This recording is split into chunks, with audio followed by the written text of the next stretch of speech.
এ হুজুর, খারান খারান। ভাই কি কইবেন? আমনের সমস্যাটা কি?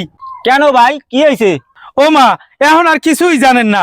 মসজিদের মেম্বারে যে কালে ওঠেন হেকালে তো শেয়ানই যান, শেয়ান কে মুসল্লি কে সভাপতি এইটা তো আর গুনেন না। কেন ভাই, আমি আবার কি করলাম? আপনি কি করছেন আপনি জানেন না? মসজিদের মেম্বারে উঠিয়া নজর দেন কি লেগে আমার দিকে, আবার একটু পর পর আঙ্গুল দিয়েও দেখান। কি কন ভাই, মসজিদের মেম্বারে উঠলে মুসল্লিকে দিকে তো এমনি নজর যায়। কোনটা এমনি নজর আর কোনটা অমনি নজর, হ্যাঁ বুঝি মই বুঝি না। আমি কি ফিটের খাই? চুলদারি কি এমনিই পাকছে আমার? সভাপতি সাহেব, আমের মনে হয় কোথাও ভুল হইতেছে। কি ভুল হয়েছে?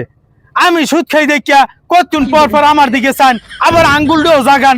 কি কন, আমের দিকে আবার কখন আমি আঙ্গুল তুললাম? ভাই, আমি তো কোরআন থেকে আলোচনা করছি। আরে মেয়ে আবার বেশি কথা কন।